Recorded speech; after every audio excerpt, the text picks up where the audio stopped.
때는 진노와 분노로 하시리라. 아멘.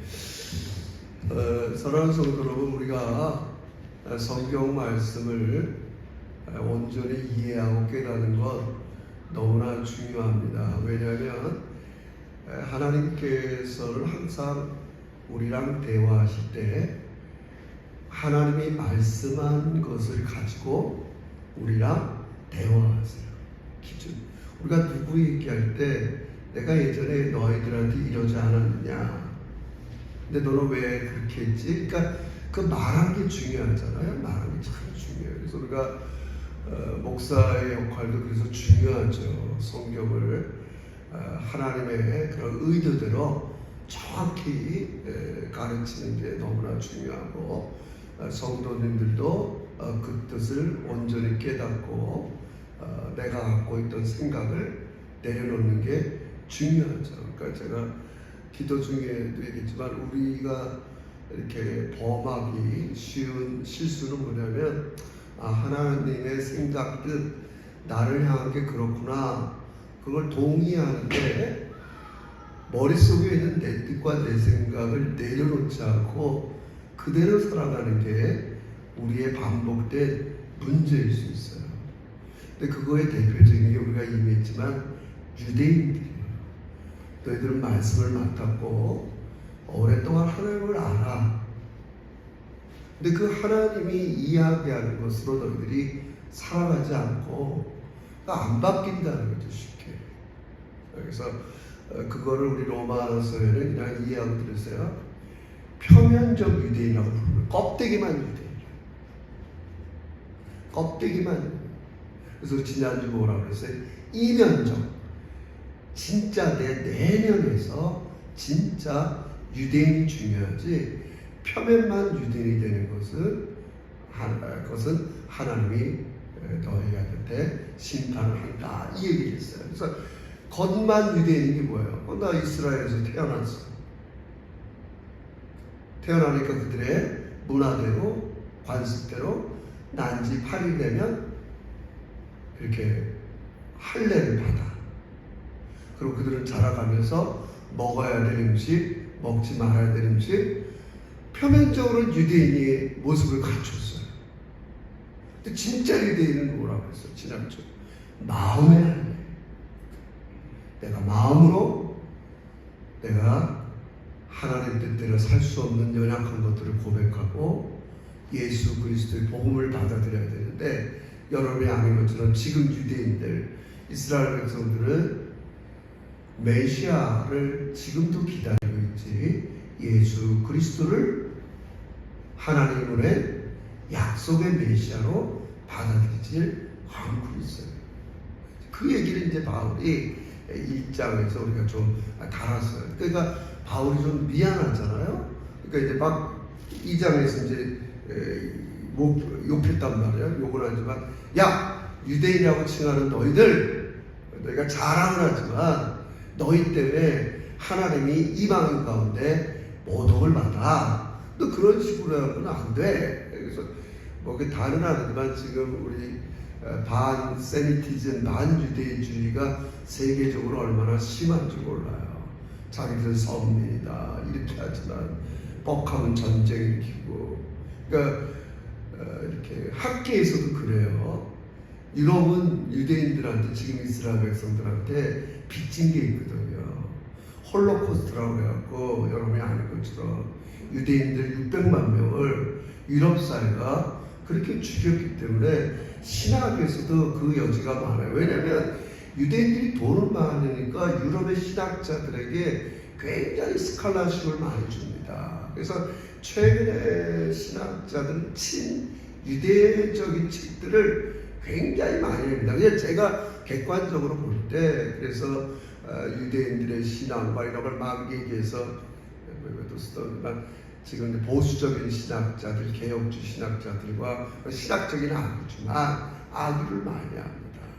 왜 지금 서방들이 이렇게 자꾸 친유대, 이스라엘 하는 그 저희에는 마음에 비치는 거예요. 우리가 유대인들을 600만 명이나 저렇게 학살해서 저들을 이렇게 내버려둘 수 없겠구나. 아니고 이건 양념이고.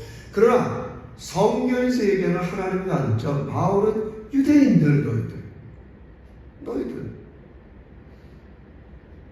말씀을 맡았고 그렇게 하나님 사랑을 받고 선택을 받고 그래서 예수님도 약속대로 유대인 혈통에서 태어났단 말이에요. 놀라운 일이에요. 근데 정작 예수는 받아들이지 못하고 껍데기만 붙잡고 있고. 그러나 이제 하나님은 나중에 이 문제가 중요해요. 9장에서 그렇다고 유대인을 버리느냐? 버릴 수 없다는 거예요. 그게 뭐예요? 하나님의 신실함이라는 거예요.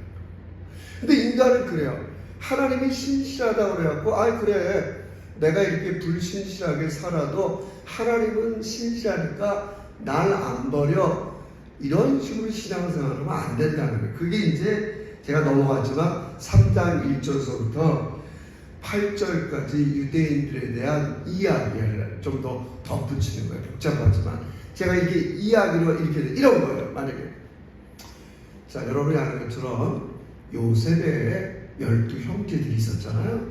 요셉이 미우니까 요셉을 팔았어요. 요셉이 팔려갖고 애국으로 갔어요. 13살 때 팔렸어요. 미안합니다. 17살에 팔렸어요. 그래서 13년 동안 감옥살이, 종살이, 죽도록 고생하다가 드디어 애국에 30살에 총리가 됐어요. 그 형제들이 다 찾아갔어요. 이제 만났을 거 아니에요. 우리 이런 스토리 하잖아. 그러니까 형제들 마음속에 만약에 이렇게 생각한다 합시다. 거봐, 내가 내 동생을 팔지 않았으면 제가 어떻게 애굽에 가서 국무총리가 됐어. 이러면 가끔 이런 식으로 논리를 피는 사람이 있어요, 없어요? 유대인들이 이러고 있다는 얘기를 하는 거야. 제가 하나 예를 들어서 얘기하면, 내가 그렇게 동생 팔았으니까 이놈이 고생을 하더라, 어떻게 넌 총리 됐지, 내가 안 팔았으면, 이게 하나님, 바울이 이런 걸 지적하는 거예요. 하나님의 신실한, 너희들은 범죄했어도 하나님은 신실하게, 이런 걸 뭐라 그래요? 모든 걸 협력하여 선을 이루신단 말이에요. 그러면 우리 쪽에서 그래, 하나님은 내가 어떻게 살아도 모든 걸 협력하여 선을 이룰 거니까 나는 이렇게 대충 살 거야. 여러분 대충 살지 않지만 이러면 돼야 안 돼요? 대답만 해서 돼야 안 돼요? 안 된단 말이에요. 근데 바울이 볼 땐 유대인들이 그러고 있다는 거예요. 이거 중요해요. 우리도 가끔 여담하다 보면 거봐, 내가 너 시드니에 보냈으니까 네가 이렇게 잘 됐지. 원래는 미워서 보냈으면서 아니 예를 들자면 그래서 이게 말이 안 된단 말이에요. 그게 하나님의 신실하심은 그런 행동에 대해서 요셉의 12형제들에서 심판하건 심판하신단 말이에요. 이해하겠어요? 그래서 이게 이제 아까 우리 로마서 2장 6절 7절 하나님께서 각 사람이 행한 대로 보응하시되 참고 선을 행하는 자에게는 영광과 존귀와 썩지 않을 이렇게 영생으로 하는 거예요. 이게 지금 예수 믿지 않는 사람한테 하는 게 아니에요, 여러분. 예수 믿는 사람들한테 하나님께서 각 사람에게 그 행한 대로 보응하시되 참고 선을 행하여 영광과 존귀와 썩지 않을 것을 구하는 자에게는 영생을 하시고, 반대로 오직 당을 지어 진리를 따르지 아니하고 불의를 따르는 자에게는 진노와 분노로 하시리라. 그래서 그게 유대인들이 이렇게 변명하고 있는데 그것이 바르지 못하다 이렇게 얘기해요. 그러나 여러분, 하나님은 언젠가 유대인들의 남은 자고, 그 누군지 몰라요. 지금 이스라엘 백성들에서 세계 흩어진 유대인 중에서 누군지는 모르지만 하나님의 신실하심이 그들의 얼마를 구원할 거라. 그게 바울이 로마서에서 하는 얘기예요. 지금 이 첫 언약의 핵심이 유대인들이 다 버리지 않을 거다. 언젠가 이제 이방인의 수가 다 차면 이제 하나님께서 그 일을 하실 거다. 이제 뭐 이건 9장 넘어가서 하는 얘기지만, 그러나 유대인들은 자꾸 그런 식으로 살아간다는 거예요. 거봐, 내가 하나님 신실하신데 우리 하나님 한 번 약속한 거는 절대로 그런 거를 버리지 않으셔. 그런다고 그래갖고 너희들이 불신실, 그걸 불이라는 거예요. 하나님은 의롭다, 인간은 불의하다. 그래서 바울이 복음을 선포할 때 어떻게 선포했다고 했어요? 1장 17절 보세요. 1장 17절을 가보세요. 앞으로 모아서 시작. 복음에는 하나님의 의가 나타나서 믿음으로 믿음에 이르게 하니 기록된 바 오직 의는 믿음으로 말미암아 살리라 함과 같으리라. 믿음으로 산다는 게 뭐예요? 하나님은 우리에게 신실하니까 너희도 신실하게 사는 게 믿음으로 사는 거예요. 할렐루야. 하나님은 신실한데 나는 뭐 내가 신실하지 못해도 하나님은 모든 걸 협력하여 선을 이룰 거니까 괜찮아. 이런 식의 이렇게 마음을 갖는 분은 없지만 이렇게 삶이라도 이런 형태의 삶을 우리가 돌아서야 돼요. 여러분, 왜냐하면 여러분 제가 목사로서 목회를 한다는 게 뭐예요? 여러분 입장에서 얘기하지 말고 만약에 내 입장에서 다른 게 아니에요. 성도들의 죄를 지적해갖고 그 죄로부터 돌아서기 위해서 여러분이 하나님과 돈독한 관계를 맺게 하는 게 나의 사명이에요. 뭐 목회를 한다는 게 뭐겠어요? 내가 뭐 어느 집에 가서 신방 가서 점심 한 끼 먹고 뭐 설교하고 운전하고 돌아오고 똑같은데 표면적으로 게 목회지만 진짜 목회한다는 건 뭐겠어요? 성도 한 사람 한 사람이 죄로부터 돌이키고 하나님과 돈독한 인티머시, 친밀한 살아있는, 그래서 그 마음에 성도들 마음에 힘들고 어렵고 그래도 기쁨이 충만하고 평강이 넘치고 그렇게 되기를 주의로 축원합니다. 그렇게 만들어 가는 게 하나님께서 그렇게 너 목회하라 이렇게 한 거지. 성도들이 뭐 죄를 짓던 말던 일상에서 어떻게 살던 너는 주일날 이렇게 순하시고 교회 잘 나오고 이러면 돼. 저 나중에 가서 너 행한 대로 저 하나님 앞에 직살나게 한다는 거예요. 여러분. 너 내가 네 목사로 하는 걸 보니까 그건 너 말이 안 돼. 그건 목사가 아니야. 그건 표면적인 목사인데 겉으로는 목사 같은데 진짜 목회를 한 게 아니다. 이렇게 할 수 있단 말이에요. 이거 중요한 거예요. 여러분에도 중요하지만 저에게도 중요하단 말이에요. 여러분과 저는 뗄래야 뗄 수 없이 공동명체예요. 내가 뭐 하나님께서 너는 왜 저쪽 세수교회 교인들 잘못 가르쳤냐 이런 거 나한테 탓하지 않아요. 여러분 너 왜 저 교회 교인들을 제대로 돌보지 못하냐 나한테 그런 책임을 묻지 않아요. 여러분도 마찬가지예요. 여러분한테 뭐 저기 아프리카인이네 왜 사랑하지 않았느냐 이렇게 막 심하게 탓하지 않아요. 그냥 주변에 너 아내를 사랑하고 남편 사랑하고 네 주변에 맨날 보는 김영순, 안덕신, 윤성환 우리 윤가연 일사님 밥 먹으면서 얘기 하나님이 그걸 갖고 우리 행한 걸 평가하는 거지 뭐 네가 어디 가서 이게 중요한 거예요. 그래서 우리는 유대인들 바울이 유대인들의 이런 죄를 지적하는 거예요.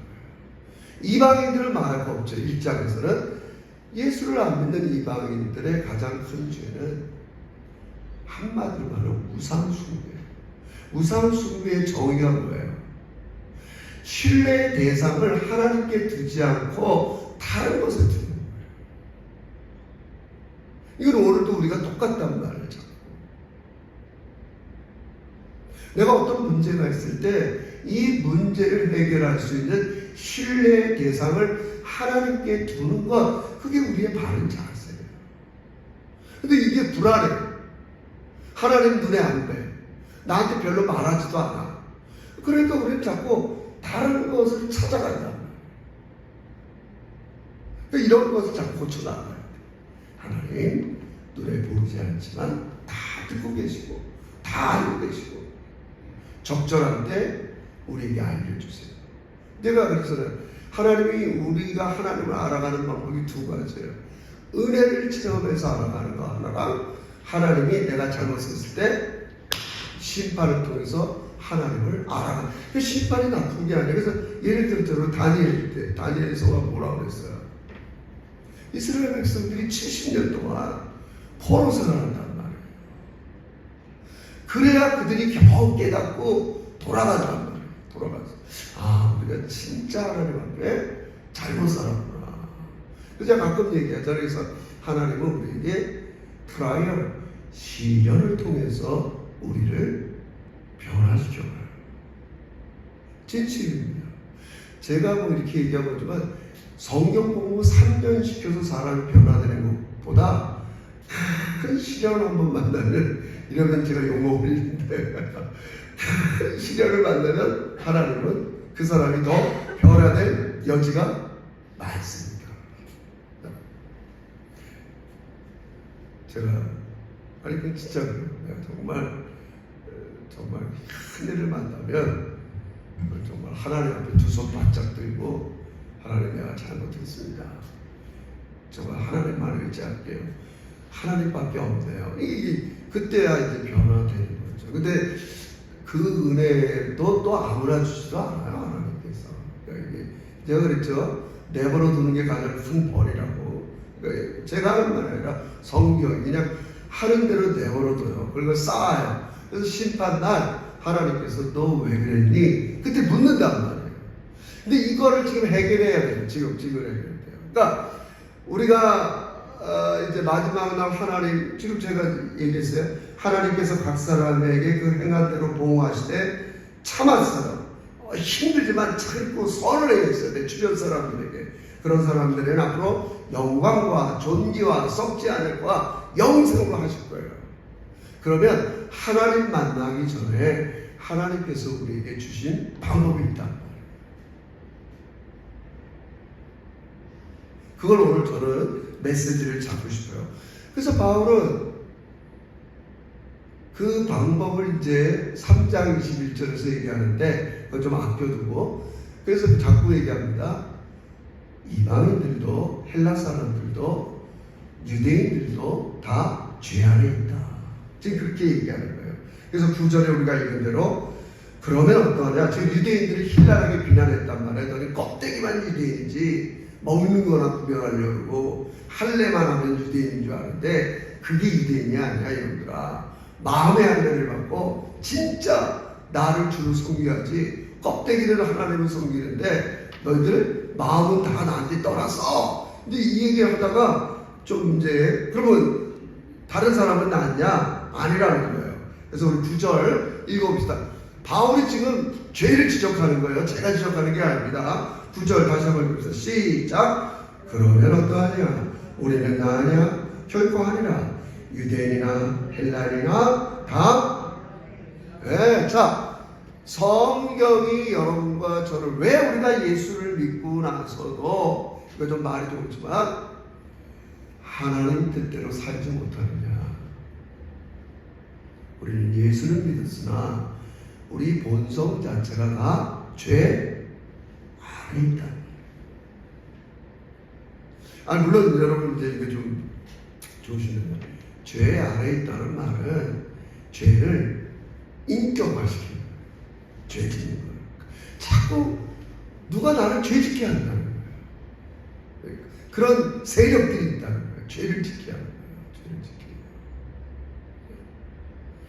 이제 우리가 얼마나 제가 하는 얘기가 아니에요. 그러니까 여러분 아이들을 길러보면 이 아이가 이렇게 자랄수록 점점 성향이 가만히 내버려두면 좋은 쪽으로 뭐를 선택하고 행동하는 게 아니라 나쁜 쪽으로 선택합니다. 인간의 성향이 그냥 가만히 내버려두면 얘가 하나님이 원하는 것, 부모님이 원하는 것 이렇게 행동하는 게 아니라 나쁜 쪽으로 행동한다.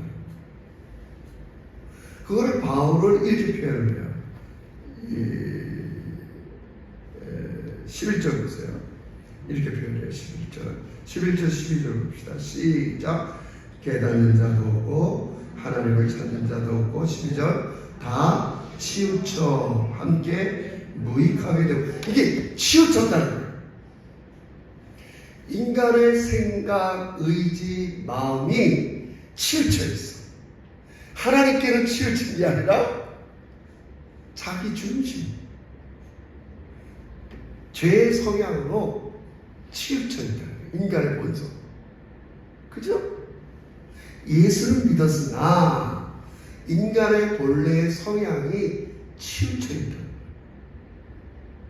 치우쳐 있어. 이게 우리가 좀 이래서 우리가 하나님의 말씀을 듣지만 여전히 내 생각, 내 뜻대로 살게 하는 원인이 되는 거예요. 이미 치우쳐 있으니까. 인간이 치우쳐 있다. 뭐 다른 여러 가지 죄를 열거해요. 그러니까 바울이 볼 때 인간에 대해서 선언하는 거예요. 유대인이든 헬라인이든 좀 낫긴 낫죠. 그래서 어떤 설교가는 이렇게 비유해요.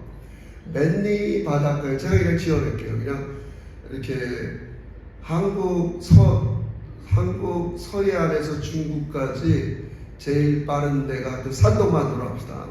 거기까지 헤엄쳐 갈 수 있는 사람 해보니까 어떤 사람은 수영 좀 한다고 하는데 한 1.5km 가니까 나가 자빠져. 진짜 뭐 UDT 뭐 이거 이렇게 해서 막 했는데 그 사람도 한 20km 가서 나가 자빠져. 결국은 다 수영 정도에 따라서 나은 것 같지만 결국은 건너가지 못했다. 이거를 바울은 뭐라 하냐면 모든 사람이 범죄하였음에 하나님의 영광에 이르지 못한다. 이렇게 얘기하는 거예요. 누가 좀 도덕적으로 살고 좀 괜찮고 있죠. 수영을 뭐 10km 하는 사람도 있고 아예 잼뱅이도 있고 있지만 그러나 인간은 기본적으로 하나님의 영광에 이르지 못한다. 이 얘기를. 그래서 이제 이 문제를 해결하려면 어떻게 돼요? 이제 내가 이제 하나님 앞에 가서 이야기할 거를 자꾸 얘기합니다. 지금 이야기하셔야 된다. 하나님, 제가 그래서 복음이 필요합니다. 그래서 바울이 처음 1장서부터 복음을 먼저 이야기한단 말이에요. 복음이 뭐냐? 예수께서 우리를 위해서 행하신 사건이 있어요. 이걸 잘 들으세요. 그걸 우리는 복음 사건이라고 해요. 예수님이 이 땅에 사실은 예수님이 완전한 하나님인데 인간의 몸을 입고 온 것도 대단한 거예요. 그래서 우리 그런 걸 신학적인 용어로 성육신이라, 인카네이션이라 이렇게 불러요. 너무나 고마운 거예요. 왜요? 여러분이 스스로 하나님께 나갈 수 없으니까 하나님이 인간의 몸으로 오셔야 돼요. 할렐루야. 이런 사건들을 그냥 넘어가면 안 돼요. 그분이 왜 오셨을까? 지역적인 거, 예수님이 이 땅에 오셨는데 그분이 오신 날이 12월 25일이래. 진짜 예수님이 오신 날이 12월 25일은 아니에요. 이런 로마가 그렇게 정한 거예요. 그래서 그게 왔냐 안 왔냐, 교회 와서 이런 걸 따지는 건 진짜 마이너 플로그램이고 별로 중요한 거 아니에요. 그분이 왜 왔냐는 말이에요. 우리 스스로 죄의 문제에서 빠져나올 수 없기 때문에 주님이 오셔야 된단 말이에요. 인카네이션. 오셨어요. 근데 오셔서 그분이 여차여차 하다가 십자가에 죽으셨어요. 왜 죽으셨어요? 지금 여러분의 그 성향, 무슨 일만 있으면 하나님 뜻보다는 내 뜻, 또 문제가 있을 때 하나님을 의존하기보다는 주변을 의지하는 이런 모든 문제를 예수님께서 십자가에서 대신 벌을 받으셨어요. 할렐루야. 이 중요한 거. 이거 그냥 하나의 관념과 교리와 논리를 이해하면 안 된다. 지금 내가 매일매일 일어나는 사건, 이 문제 때문에 예수님이 십자가에 죽으시고 부활하셨단 말이에요. 그래서 그걸 우리는 복음 사건이라고 해요. 나를 위한 사건이란 말이에요. 이게 우리가 치유하는 방법이에요. 예수님, 여전히 내가 이렇게 살 수밖에 없는 나 때문에 예수님이 이 땅에 오셨군요. 내가 갈 수 없으니까. 그리고 그 죄에 대해서는 하나님께서 행한 대로 보응한다는데 예수님이 내가 행한 것을 대신 벌 받았군요. 할렐루야. 그걸 받아들여야 되고, 참. 나 행한 것 죄뿐이니 다 우린 치우쳐 있단 말이에요. 여러분, 어떤 인간이 100% 순수하겠어요? 여러분이 아무리 손주를 사랑한다는 거 100% 순수한 사랑으로 손주를 사랑합니까? 아니란 말이에요, 인간은. 그럴 수가 없어요, 여러분. 모든 인간은. 치우쳐 있다고요. 내 중심 속에서 나오는 사랑, 내 중심에서 나오는 행동을 벗어나기가 어렵단 말이에요. 그래서 우리는 복음을 받아들이는 거죠. 그걸 복음 사건이라고 해요. 예수님이 이 땅에 오신 사건, 예수님이 십자가에 죽은 사건, 그리고 나는 잘 들으세요. 내가 그렇게 산 거를 고백할 때 다시 새 마음, 그게 부활이에요. 내가 이렇게 행동하고 하는 게 내 치우쳐 있던 이 마음, 그게 달라지는 게 부활인 걸 믿으시길 주의 이름으로 축원합니다. 내가 왜 이렇게 자꾸 치우치지? 여러분 말대로 하면 왜 이렇게 객관적이지 못하지?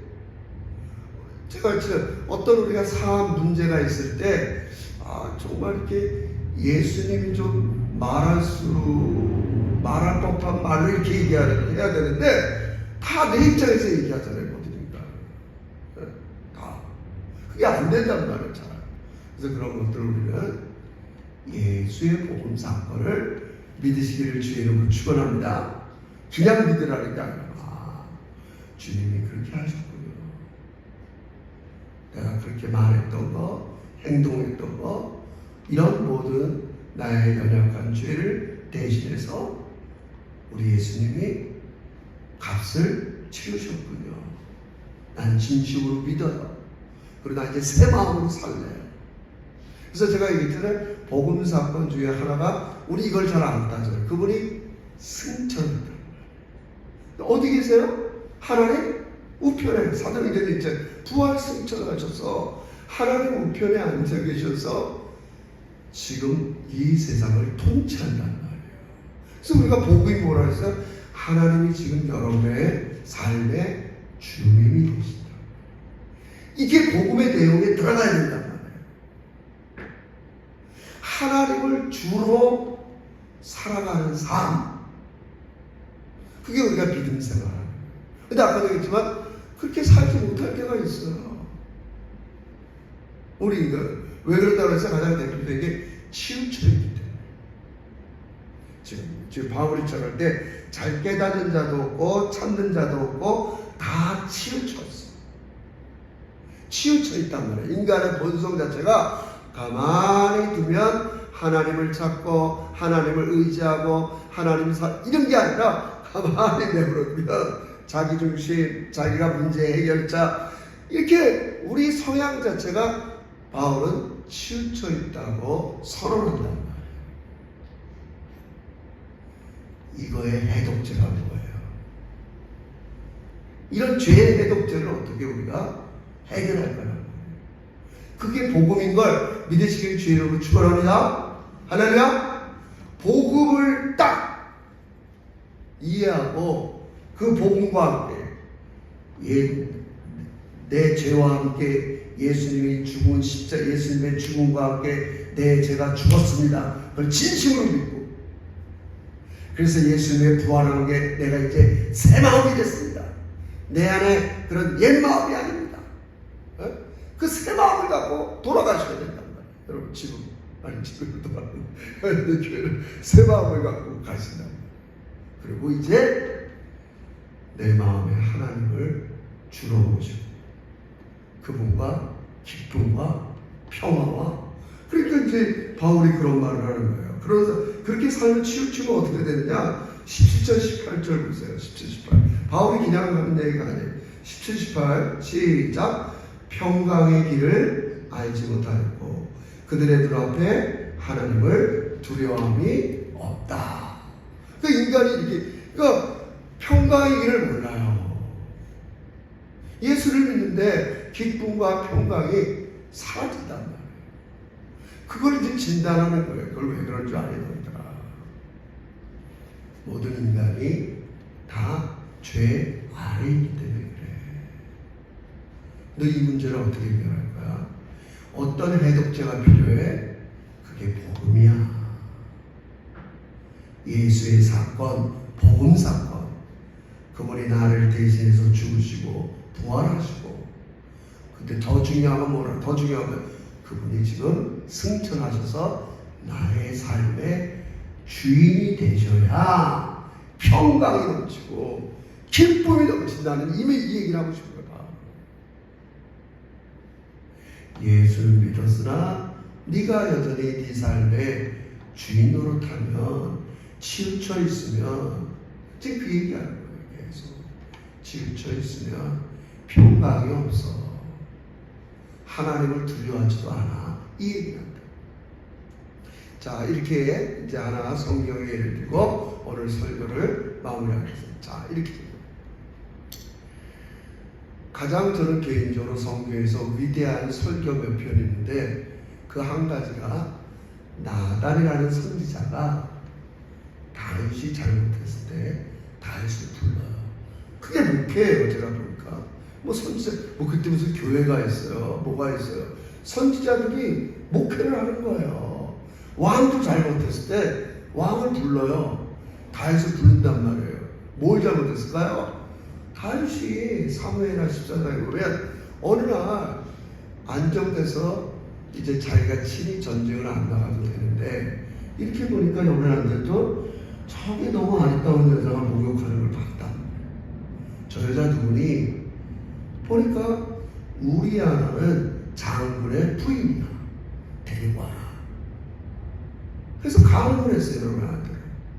거기까지는 좋은데 좋다기보다 커버할 수 있는데 임신을 한 거야. 이거는 증거가 남잖아요. 그러니까 우리아를 빨리 부르라는 거야. 전쟁 한복판에 있다. 우리아를 불러서 야 우리아야 수고했어. 너 오늘 집에 돌아가서 이렇게 맛있는 거 먹고 목욕하고 그렇게 지내. 그렇게 분이랑 잠자리 하면서 임신을 해도 자기가 한 임신이 아니라고 이렇게 합리화가 될 거 아니에요. 근데 이게 너무 충신이야. 안 됩니다.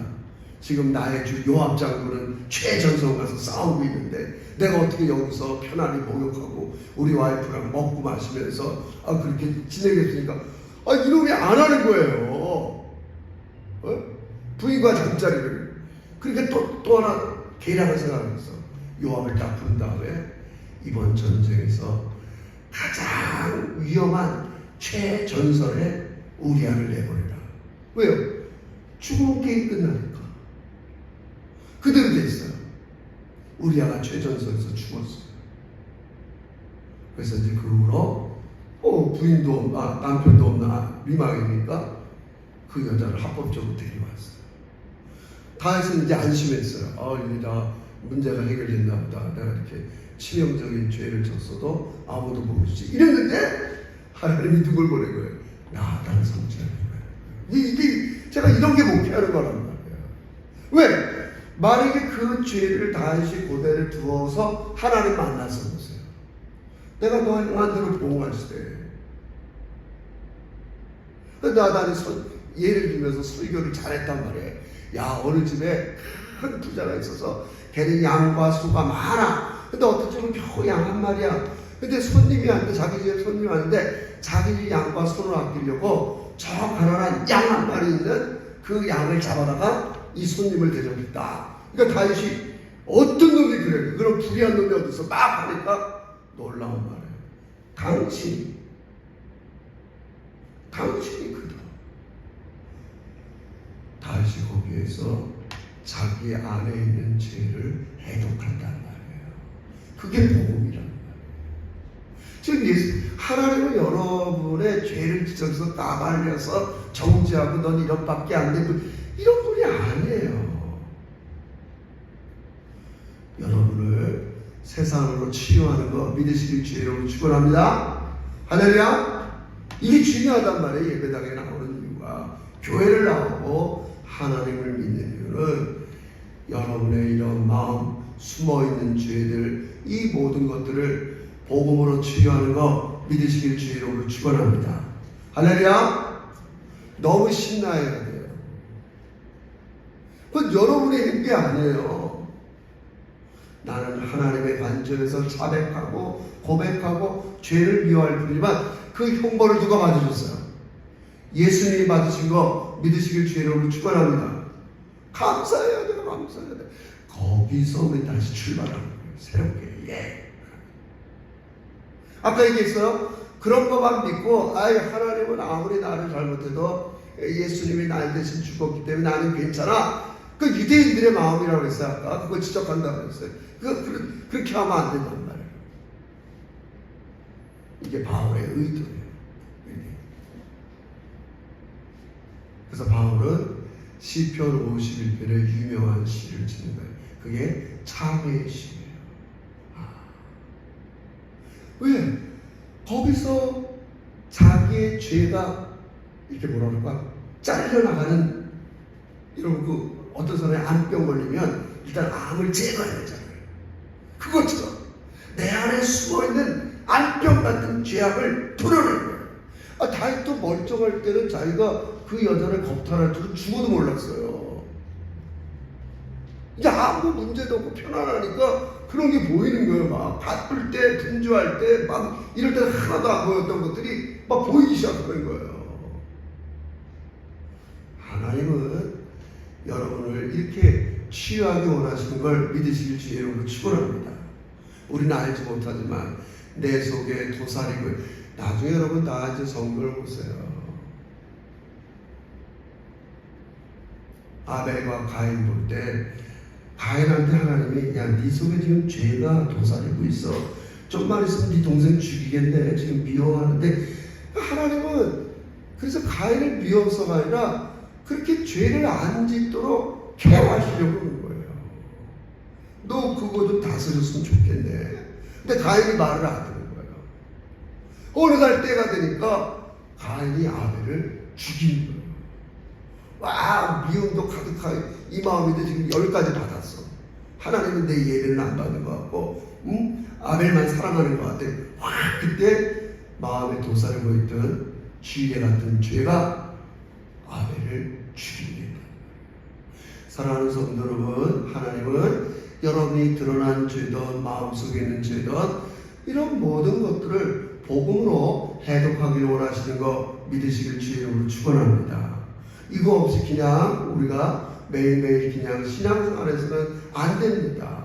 지금 하나님 만나서 해결해야 나중에 우리가 하나님 만났을 때 하나님 나 그때 다 얘기했는데요.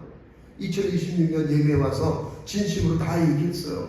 그래서 하나님이 내 안에 그걸 용서한 표지로 내 마음의 기쁨을 충만하게 주고 마음의 평강을 주고 내가 새 마음으로 뭔가 이 내 안에 이렇게 응어려졌던 이렇게 팍 도려내고 내가 얼마나 가볍게 집으로 돌아가는데요. 이렇게 얘기하시길 주의 여러분 축원합니다. 할렐루야. 이래야 돼요. 그거를 막 하면 안 된단 말이에요. 여러분을 위해서. 저도 마찬가지죠. 사랑하는 성도 여러분, 우리 모든 인간은 죄 아래 있지만 오직 예수 그리스도의 복음 사건, 그분의 주 되심, 이것이 우리의 복음의 해독제인 걸 믿으시면서 그 첫 번째가 회개하는 거랍니다. 하나님보다 더 주로 성기로부터 돌아서는 거랍니다. 제가 그 얘기를 하고 싶은 거예요. 의지의 대상으로부터 돌아서는 거예요. 신뢰의 대상으로부터 돌아서는 거예요. 그럼 안 되잖아요. 저도 그래요. 돌아서야 되는데 막상 문제가 만나면 안 돼. 그때 또 복음을 의지하고 회개하시기를 주의로 축원합니다. 계속 그래야 된다. 지금 이 얘기를 하는 거예요. 그걸 가만히 내버려 두면 우리 나중에 하나님 앞에 가서 다 얘기해야 된단 말이에요. 지금 우리가 복음을 가지고 여러분의 영혼이 깨끗해지고 변화되고 새로워지기를 주의